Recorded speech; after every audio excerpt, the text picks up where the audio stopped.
You're listening to the 49 Carats Podcast, a 49ers Goldmine production with Stephanie Sanchez.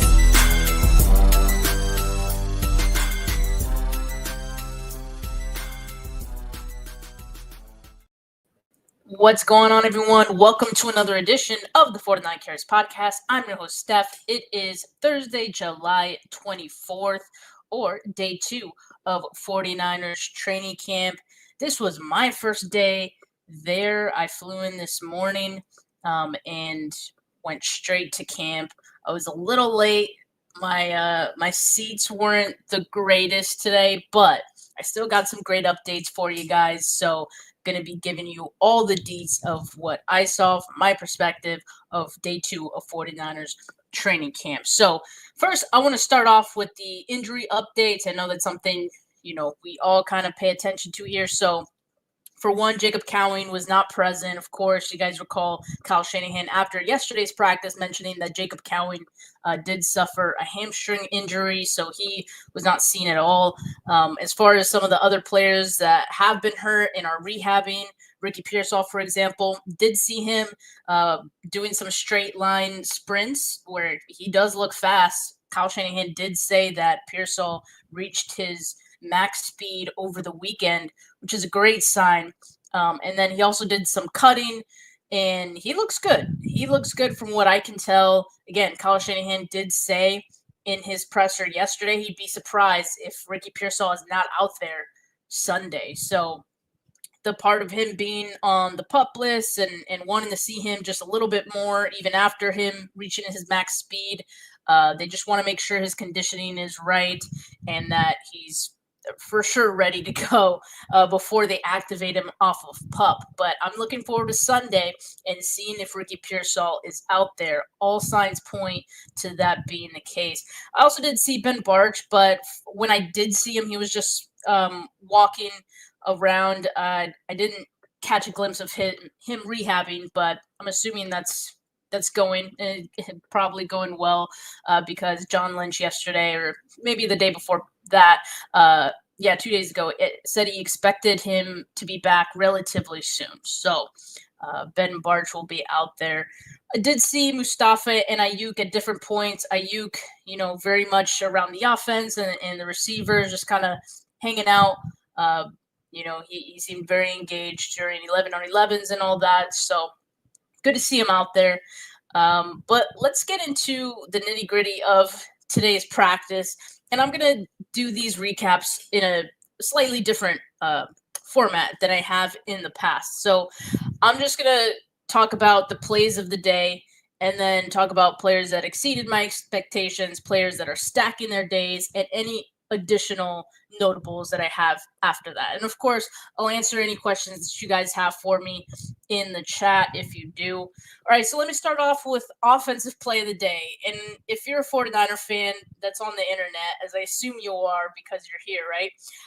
I think you've probably heard of the play of the day already, and that would be rookie wide receiver, undrafted rookie wide receiver, Isaiah Neyor, who by far made the catch of the day. And everyone, is talking about Mac Jones and the day he had. And sure, I'll get to that a little bit more in a bit. But this ball, that was a deep ball, maybe 50 yards downfield to Isaiah Neyor, in my opinion, was a little ill-advised. I'll just say that. I think people are ignoring that part of it because Isaiah Neyor made such a great play on it.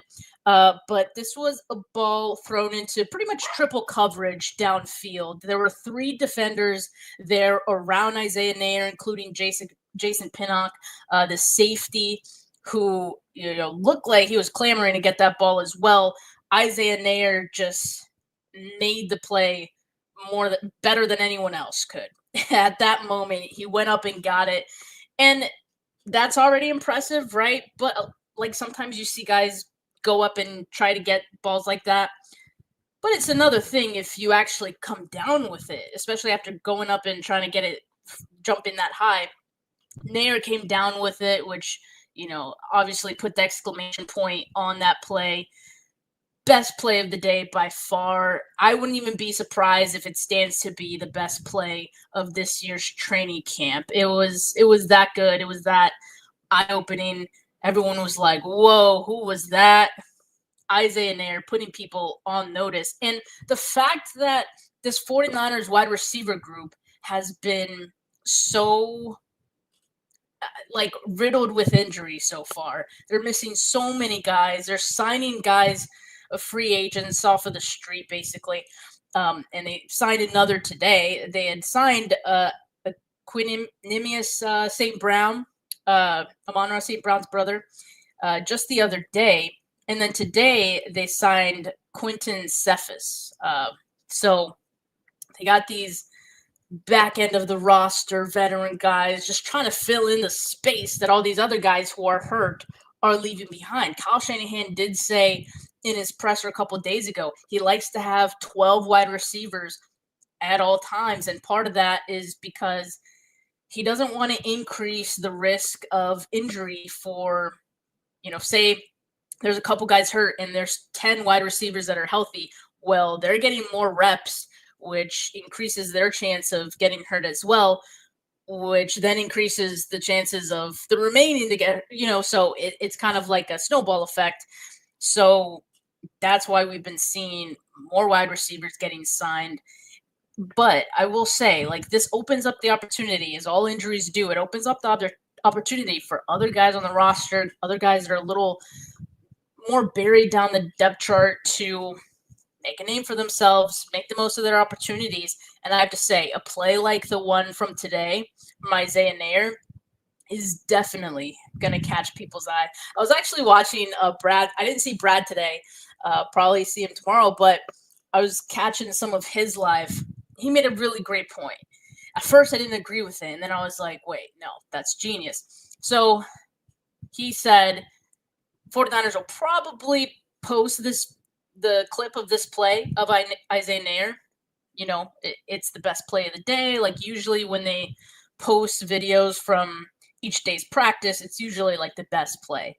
But he did say if they don't post it, it's probably because they want to keep Isaiah Neyor under wraps a little bit.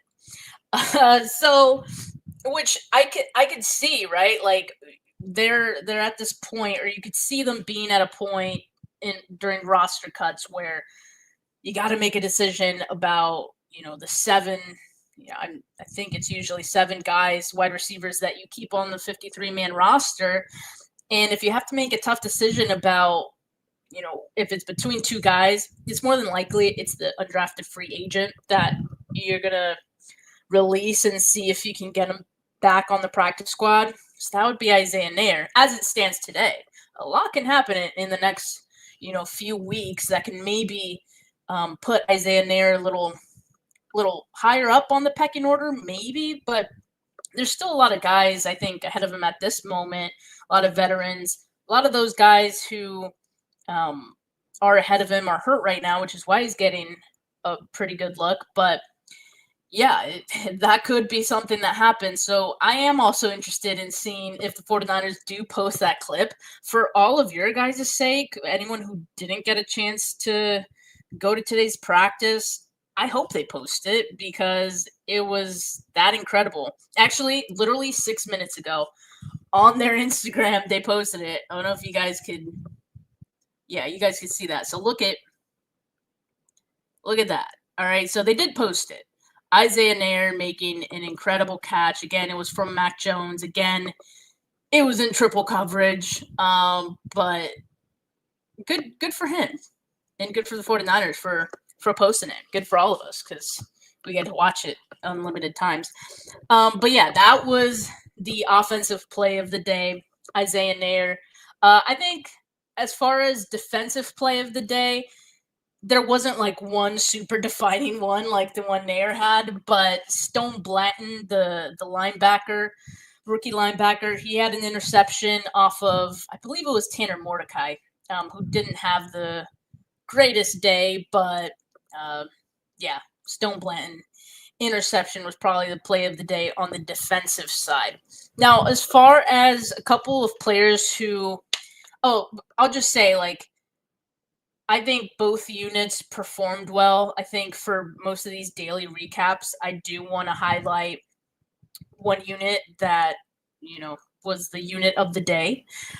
Today, I feel like both the offense and the defense performed equally as well. Like I think there was a lot of energy from both sides, and that's always great to see. I felt like they were having fun out there. It felt like they were being competitive.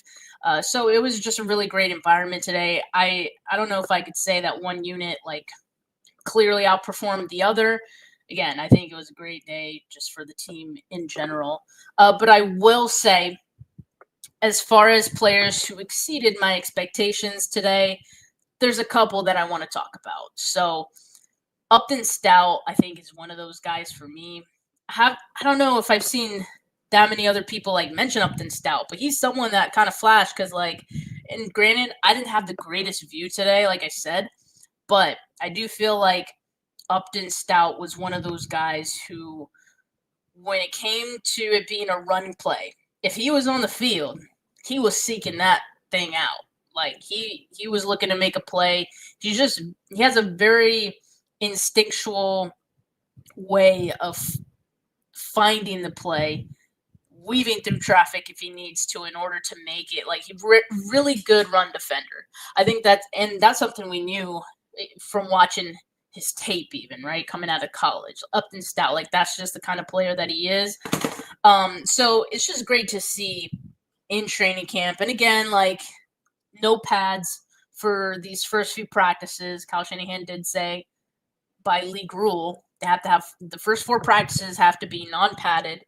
And so that would make Monday's practice the first padded practice. So they're still not in pads. So there's only so much you can take from that. Like full disclosure, I didn't pay a whole lot of attention to the trenches today just because of that. Like there's going to be a mismatch always, especially with the trenches when you don't have those pads on. So I'll be paying more attention to that next week. But Upton Stout, in any case, I think is someone to keep an eye on. Definitely someone who, stood out to me. Another guy who stood out to me, and I would say definitely exceeded my expectations, was Russell Gage. I was not expecting Russell Gage to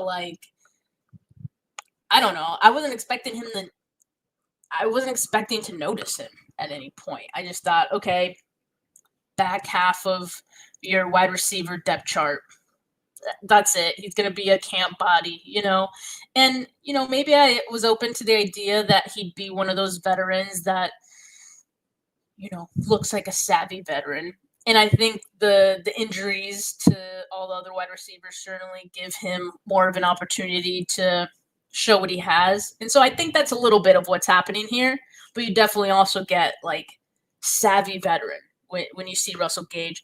There was one particular play in team period where, and I don't remember who the running back was, but it was second team, I want to say, second or third team, and Russell Gage is leading the way on a block, and I was like, dude, who's that? He was leading the way in a very commanding way, and I was like, okay, that looks like a 49er blocking.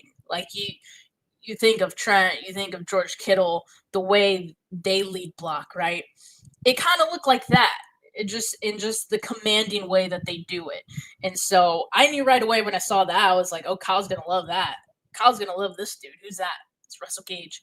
And he made a couple catches today as well. So he's making his presence felt in his own way. Like I said, I think I would identify him as the savvy veteran of the wide receiver group right now, which is, I think, always something that the 49ers look for. You also have Demarcus Robinson, which, I've said since 49ers signed him that Demarcus Robinson is kind of like the better Chris Conley signing, where you kind of get that same sort of sense of savvy veteran. But Russell Gage is on the older side, so similar to Conley in that sense. So, yeah, I mean, I guess another guy that, I was surprised that stood out today. Another guy is another free agent signing that they made this offseason. That would be safety Jason Pinnock. So, again, just I get expectations are relative or subjective, right? You don't know what my expectations are for any of these guys that I mentioned. But I'll just say I wasn't expecting really any of these guys to catch my attention. Stout, a little bit different. Like, you're looking forward to rookies and seeing what they do. But I had no idea what Gage and Pinnock were going to be. In fact, I think for Pinnock, like, I wasn't really expecting too much. I did see a lot of people talking about him, people who were at practice yesterday, beat writers mentioning, Pinnock seems to be settling in as, like, the potential starting safety. And he as of right now, he is the starting safety in training camp. Him and Jair Brown are those first two guys. What I will say about Jason Pinnock is that, well, I'll say what Robert Saleh said about the safety group, and he said it's a wide open competition for the safety group, both spots, which I was a little surprised by because, like, in my mind, Malik Mustafa is the starter, but he's also hurt right now. So then I can kind of understand why Robert Saleh would say that. But that's kind of exciting in a way. We've got this clean slate at safety, new defensive coordinator, a lot of new guys in that room, a lot of young guys in that room as well. And then you have Jason Pinnock, who they signed as a free agent, a couple of other free agents that they signed this season. Marcus Siegel is a rookie that they drafted, so there's a lot of new guys. So there's a lot of opportunity there for guys to make a case to be the starter. The way I see it, from what I saw today, again, not just because of him getting the first team reps, but because what I saw him do with those reps, I'd say Jason Pinnock, looks pretty good. Like, it looks like he has kind of the handle on that starting job right now. But I want to say, if I'm not mistaken, Saleh was specifically asked about Pinnock when he then gave that answer. So Saleh's not ready to crown anybody yet, but just based on what I saw today, what I saw people say about him yesterday as well and through OTAs, Pinnock has had a good offseason. He's had, so far through 2 days, sounds like a pretty solid training camp as well. But I still have my concerns about the safety group in general. It's not deep at all. At all. So let's see. Let's just go down the list of names, right? I like to do this because and I think me and Weston did it on Monday to look through the names of safeties. Jair Brown, Malik Mustafa. Mustafa's hurt. I think Mustafa probably misses at least the first 4 weeks of the season, at least. Then you got Richie Grant, Jason Pinnock, Marquez Siegel, and Jalen Mahoney. One of these guys, preferably more than one of these guys, is going to have to step up, right? I don't think Kawachipto says they have 4 starter-level safeties. They have 4 safeties that have started. I don't know if that's the same thing. Like, the Jair Brown thing, like, I need to see more consistency from Jair Brown. I'm not ready to, like, crown him as a starter either. Jason Pinnock, I'm fine with right now. Malik Mustafa, obviously, I feel good about right now. Interesting enough, like, Kyle Shanahan, or no, both Lynch and Shanahan were asked about the sophomore slump, just in general, on Tuesday. And, I mean, I think it's a real thing. Like, we saw Jair Brown go through the sophomore slump, and hopefully it's just that, right? Hopefully it's just that. And it kind of sounds like Renardo Green might be heading towards the sophomore slump too, at least so far. I didn't really see too much of Green today, but it's a thing. So I don't know. Malik Mustafa hopefully is not going to go down that path too, but he's got his road to recovery, and he has to come back after that and kind of get his footing in season, and be a sophomore. So I'm hopeful. I hope you're right, Kawachipto, but I don't know. I gotta see it a little better first. So we'll see what happens. But all right. So those were the guys that to me exceeded my expectations today.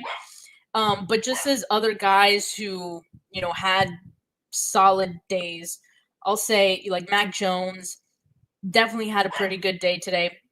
And that's not to say Brock wasn't good, like I think we're past the days of if I say something about one quarterback, it's an indictment on the other one. Like we're not doing that again. Brock Purdy got his big contract. He's QB1, right?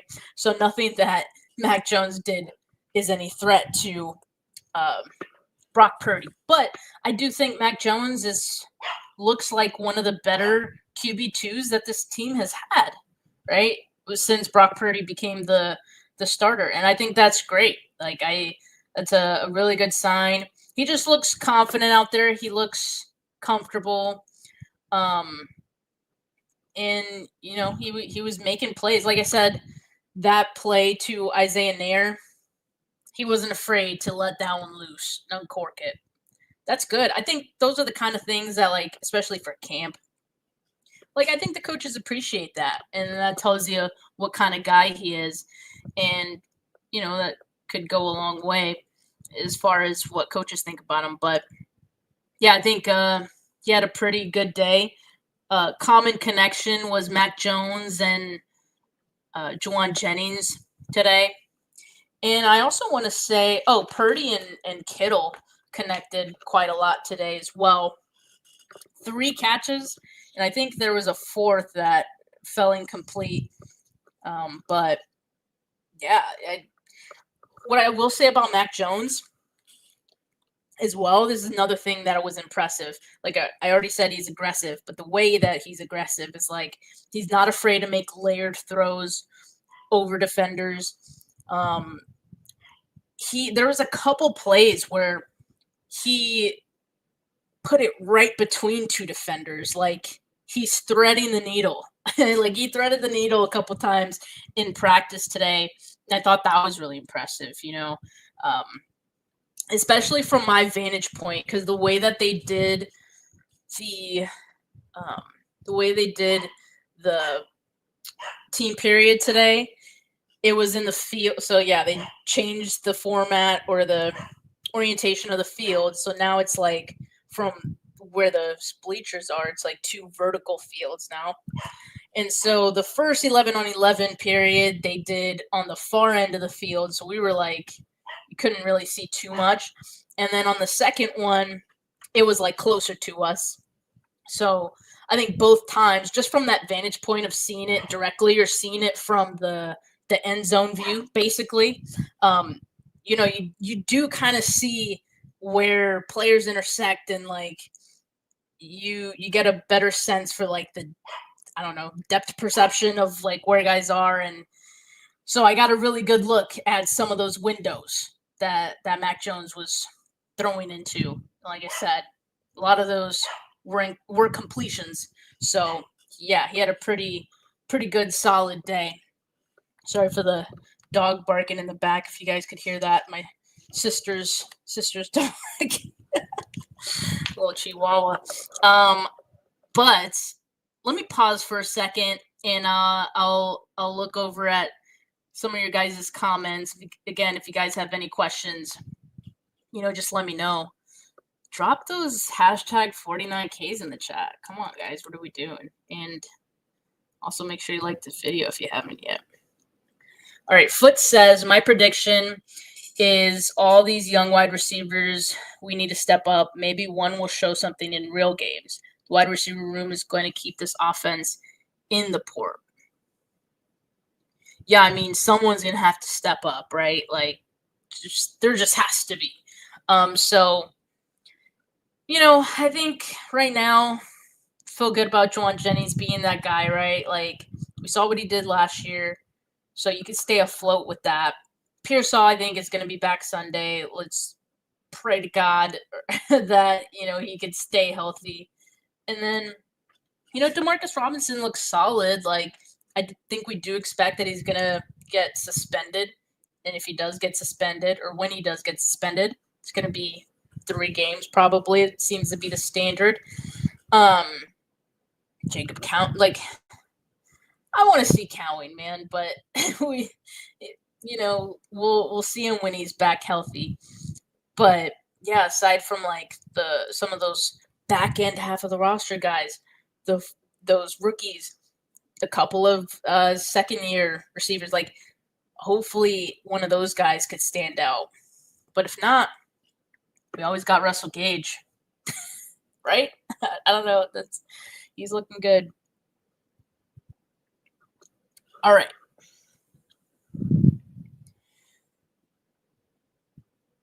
Yeah, Mac Jones was part of the best play of the day. Mac Jones was one of the better players of the day, honestly. And Brock was pretty good too. Yeah, like I said, I think both sides of the ball were great today. Fred Warner looked like his old self, high energy. He finishes a play and he does his little like he I feel like he loves training camp. He loves the trash talk. He loves to see what challenges his teammates have for him. Like that's just a dude that loves to compete, and he looks like his old self. Speaking of linebackers, since I'm on the topic, if you're curious of who else is playing linebacker, you've got with the first team, you have D Winters out there, and then you got Luke Gifford. I saw three of those guys on the field at the same time. So those are the first team linebackers when there's three on the field.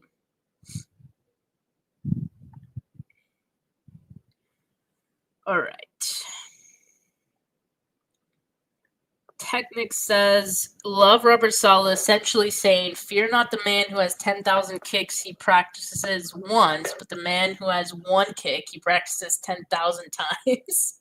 Yeah, I love having Saleh back. Like, I think yesterday, what Nick Bosa said was, kind of revealing. Said his commanding presence is what we needed. And, like, whether or not he meant that as a shot, I don't think so. Like, he's absolutely right. I think Robert Saleh does have a commanding presence that I think the 49ers have missed, right? And so it is great to have him back, to see his, bald head walking around. Like, you just feel good about that, and he knows what he's doing. So Kyle Shanahan has a little less to worry about. By the way, like in the last two pressers, like I thought Kyle Shanahan looked fresh, refreshed. Like he looked like he'd gotten sleep. He looks good. He had the tan going. Like he just looked like a different guy. He looked like a guy who's a little less stressed. And maybe it was the long off season he had. Maybe it's having Robert Saleh back. Maybe it's all that, But I think he's ready. He's ready for this year. On Renaro Green, Kawachipto says Green is a physical corner. Can't do that without pads. 100% agree. I mean, I think Green's thing is, even in college, man coverage. Like that's what press man. That's what he's best at.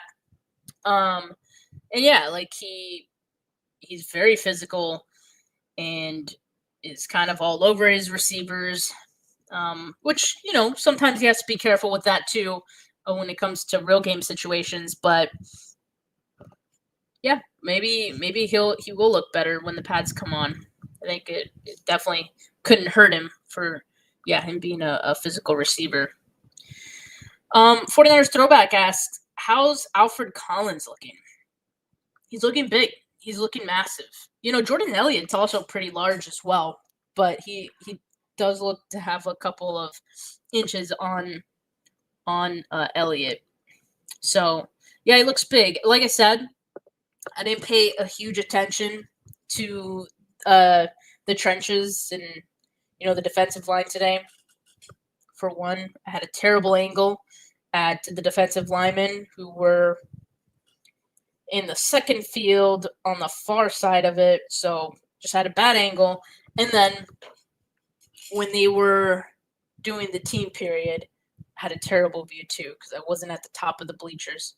like I usually like to be. So I didn't really get a good glimpse at the trenches, didn't really get a good glimpse at defensive line. I will, hopefully tomorrow I get a better spot higher up and I can get a better look at the defensive line in Collins.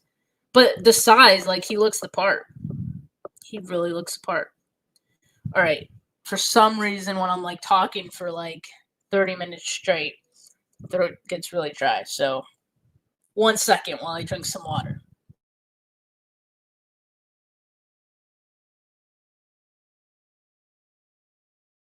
Okay. Technic says, hope we're also past the days of collecting training camp stats too. I think so. I mean, I've seen people talking about, oh, like Purdy was 13 or 14 or something like that, or whatever he was today. Which, I think we'll still get some of that, but like comparing everyone's completions and incompletions, yeah, I think we're past that point. Thankfully. Kawachipto says Mac is a fantastic practice player and thrower of the football. He just suffers from Sam Darnolditis. Oof. We know what that is. Yeah, it sounds like he's the Jake Moody of quarterbacks a little bit. But I mean, he's the QB too, so like that's fine. I don't worry about that as long as he can, finish a game. If Brock Purdy, has to leave for an injury or has to get something looked at for a few plays, like I feel like Mac could do that, like and well, like so far I think Mac Jones could be better than Sam Darnold was for the 49ers. And it's really early, but so I say so far, right? But we'll see. We'll see. It's just QB2, no big deal. 49ers throwback says, looks like Upton Stout is going to be starting nickelback. So he did get some reps with first team. He's getting some reps with first team, and then it was primarily with the second team. But I thought that was interesting that they were kind of mixing him in as well. So who knows? I mean, if he continues to make plays, and especially like I think one of the reasons that people liked him was, coming out of the draft is his run defense. That's one thing the 49ers really wanted to look to improve. I think Upton Stout was one of those picks where that was kind of the emphasis, right? We'll see how he does in coverage. I mean, obviously that's part of playing nickelback too. It's not just run defending, but we'll see how he does there. Didn't really see him much in that aspect. Technics asks, do you think some of all of that is why Mac may have intrigued Shanahan? Haven't seen him in gameplay yet, but just wondering. I already forgot what I said about him that triggered this question, but I mean, yeah, I could absolutely see why. Even when they signed him, I already knew, or even when they liked him coming out of the draft, I think I knew what Kyle Shanahan liked in Mac Jones. It's like, I feel like Kyle Shanahan likes boring quarterbacks. He likes quarterbacks who, I don't know, like are more drop back kind of guys and are kind of boring. I think Mac Jones falls in line with that. And I was don't kill me, guys, but I was watching Grant earlier because I just like to watch what other people who are at training camp say as well. And so Grant was talking about Mac Jones, and he said, like, there are some similarities to Mac Jones and Jimmy Garoppolo. It's like, yeah, I can see that. Because Kyle Shanahan has, like, a type. And, like, those guys are very much the type of guys that he usually likes. And I also think Curtis Rourke, who we haven't seen yet, but, like, at least, in a 49ers uniform, we won't for a while. Curtis Rourke, very similar as well to that same type of quarterback. So, yeah, I could definitely see why Kyle Shanahan likes him.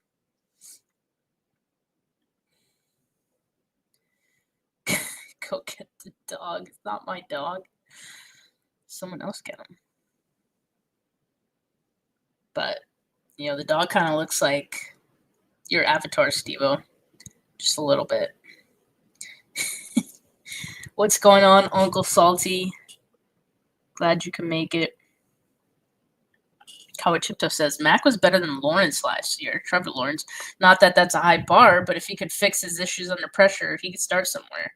Yeah, like, for a lot of those guys, even Sam Darnold, it was like how they react to pressure is kind of what makes or breaks them. And yeah, it's so funny because Sam Darnold last year having a great season, but we all remember that one game. I forgot who they were playing, but he was getting pressured left and right, and you could just see slowly as the course of that game went on, he just was becoming more and more the Sam Darnold that we saw. It was kind of like those, what's that book with like the evolution pictures in the front? But it was like the reverse for Sam Darnold. He was just reverting back to his old self, ghost seeing self in that game in real time. It was truly remarkable, actually. But yeah, like Mac could kind of be in the same way. To be fair, like I do think Patriots' offensive line had been terrible. Still terrible to me until proven otherwise, right? And so Mac wasn't in the best situation there from like the offensive line standpoint. And say what you want about the 49ers offensive line, I don't think it's that bad. It's not as bad as that. So, all right, y'all. Let me get to this last bit here before I jet. Okay, so the last thing I just wanted to say for today, and another just kind of like topic that I want to do for these training camp practices is who's stacking their days, because that's one of my favorite phrases of training camp season. Stacking your days, because truly that's what it's all about, right? Like, I don't want players to just flash here and there. Like, yeah, that's cool, that's intriguing, but I want guys, and I'm sure 49ers want guys who are consistent and can build off of yesterday's or the previous practice's performance, right? And so far, it's really early, so I was like hesitant to even include this one on just day 2. And obviously I didn't go to yesterday's practice, but I saw the reports and from the people who were there.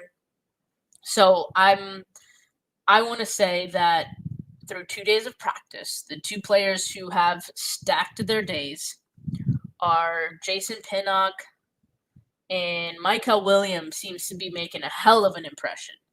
I mean, from what I didn't watch the full Trent Williams post-practice presser, but I did see what he had to say about Michael, aside from the fact that, Michael borrowed his plane, which that's such a Trent Williams thing to, have his own plane.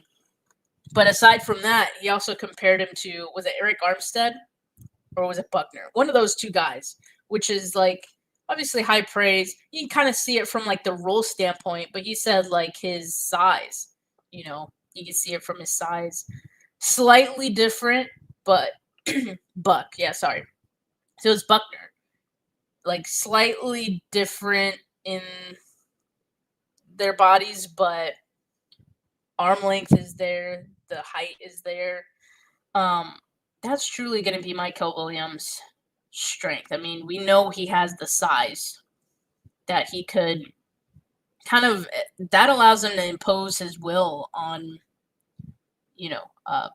offensive linemen. And so far, the 49ers, I think, are trying to get a good look at, what role fits him right now. Like, they're trying him out on the edge. They're moving him inside, so the fact that already through 2 days of training camp, like, they're experimenting with him, they're giving him looks at these different spots, that's great. Like, that's exactly what I want to see from Michael Williams. And that's awesome that he can offer that type of versatility just based on his size, what he does best. His run defense, I think, is going to go a long way for this defensive line.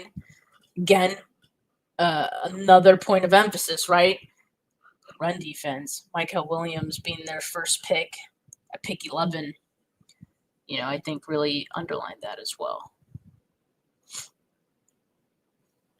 Jedi says, might be the Chris Jones. Collins might redefine that comp, and CJ going to be the rock. Well, yeah, CJ's a rock. I mean, he's short and stout.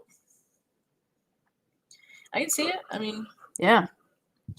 That'd be great. I can't wait to pay more attention to the defensive line, honestly, because I am excited about that group a lot.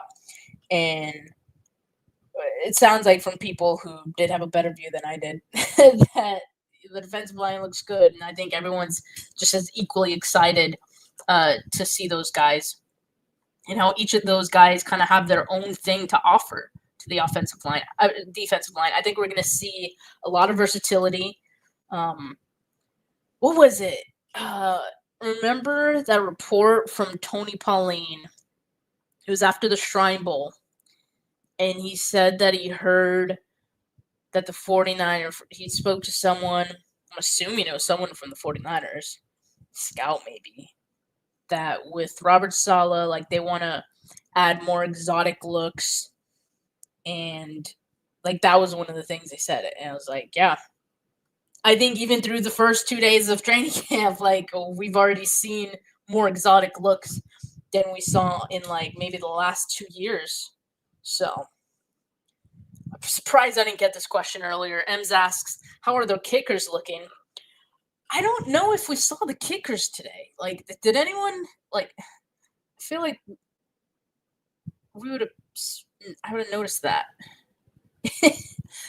Granted, I don't always pay attention to the special teams happenings, but at least the kickers. All right, hold on. I lost my mouse for a second. Because yesterday, usually what they'll do with the kicking competition or what they had done in the past is it'll be one day where one kicker kicks all the kicks for that practice. And the following day, they have a different guy make the kicks. But yesterday, the first day of training camp, Greg Joseph and Jake Moody both kicked in practice. And they were both perfect in that practice. So I don't know, maybe because of that, they gave him the day off today. I don't know, but I swear I did not see kickers. Or maybe I just had a terrible view again. Let's see. I'm just looking up to see if there was any notes about the special teams today. I don't think there was. Yeah, I don't think they kicked. Uncle Salty said only one missed kick yesterday between the two of them. No, I thought they were perfect. They both made them. Need to get you a booster seat. I need to be at the top of the bleachers is what I need to be. That's what I need to do. But, like I said, because I came straight from the airport, I didn't get my pick of the crop when it came to seating. So kind of just had to sit wherever they had me, which I expected wasn't going to be the best spot. So tomorrow I'm going to try to get there early so I get a better spot. And I have better updates for you guys. But all in all, I think this day was pretty solid, and I thought the practice was a pretty good one. Just as far as energy standpoint, level of competition, even with some of the injuries, it's you can tell the other guys are just looking to step up, which is not a sense that I got last year. Last year during training camp, some guys were getting hurt, and the guys behind them who were now getting more opportunities, it just didn't feel like guys were stepping up as much, right? And granted, it was guys like Christian McCaffrey and Trent Williams and Brandon Ayuk who were not participating. So I get it; those are big players. All but Brandon Ayuk, Christian McCaffrey and Trent Williams did participate today.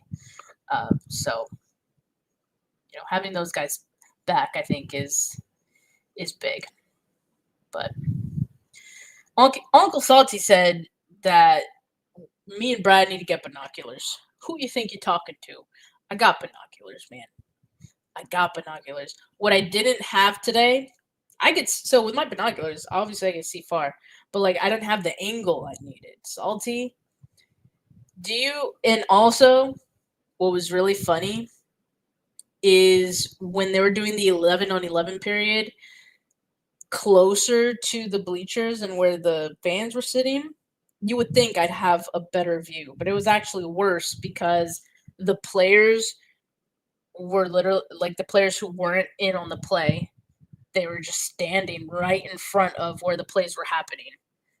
So they were blocking the view. So that, yeah. No binoculars can fix that, unfortunately. But need a Mason Pline update. I want to say he had a catch today. Mason Pline Hive. You know who had a pretty decent catch today was Braden Willis. I was like, okay, Braden. Shoot, you might actually do some this year. I see you. Oh, couple notes just before I head out. Nick Zakel was the starting left guard to start the team period, for whatever that's worth. I thought Jordan James did look pretty good today. He's very also very commanding with the ball in his hands. He's looking to do something with it every time. He just kind of has that energy to him when he has it. Yes, Mason Pline did have a catch. I did write that down. I did mention Upton Stout had first team reps. Purdy to Kittle was a common connection. Demarcus Robinson was, also a pretty frequent target. There was one play that I thought was, kind of nice. Purdy threw it just a little ahead of Demarcus Robinson in a good way, in a way where, the defender can't get it. Demarcus Robinson held his hands out like this. When receivers do that, to kind of shield the defender away from the ball. I just like that. I mean, anytime you have that sort of advantage where, just based on the angle of the defender and, your arm length, if you've got that advantage, use it. So Marcus Robinson had that. I thought that was good. That was against Renardo Green. Trey Avery, the cornerback, made a couple of nice plays today. Again with I had a couple notes of Mac Jones with the layered throws and throwing through the hole of a needle. That's one of those plays was to Braden Willis. I knew it. I knew Braden Willis had a nice one. But again, it was a nice throw from Mac Jones. Jordan James did fumble, but he recovered his own fumble, so we'll allow it, I guess. Yeah, so for the most part, it's kind of what I had for today. It was a pretty solid one, but Jordan James leapfrogging Garendo, I don't think so. No, at least not anytime soon. No. What I like about the running back room right now, more than I have in years past, is that it truly feels like all of those guys have a little something different to offer. It doesn't feel redundant, and it also doesn't feel like it's skill sets that don't complement each other. I think they all complement each other in their own ways. So I like the running back room, how it is. I think Jordan James, where he's at right now, that being the third running back, is, Garendo is his own role, absolutely. Jordan James being the third running back, I think is solid. But he looks good, He looks good. Not enough to leapfrog anyone, but, I think there's still a place for him on this roster, in the offense. They all bring something different that you kind of want to tap into. So, James is more of an all-around back. Yeah, I can see that. I mean, I've seen people compare him to Jordan Mason, right? Like Jordan Mason 2.0. And he has the contact balance. He's a very like stout, tough runner, right? So in that sense, like I could see the Jordan Mason comparison. But yeah, he does a lot of things well. Like I believe like even coming out of college in Oregon, like he catches passes well too, which is one thing that I think, Jordan Mason wasn't that good at, right? So yeah, Jordan James fits in just fine. All right, y'all. I'm going to call it for today. That is until I am on here shortly with Mariah. The Two Goat Show is back. That is for the YouTube viewers. So make sure you guys check that out. YouTube.com/Steph49K. Make sure you guys like this video if you haven't yet. Make sure you subscribe to the channel if you haven't yet. Hit that notification bell so you know when I go live. Audio listeners, leave a rating, leave a review. But for now, folks, have a good rest of your Thursday. If I don't talk to you or hear from you, peace.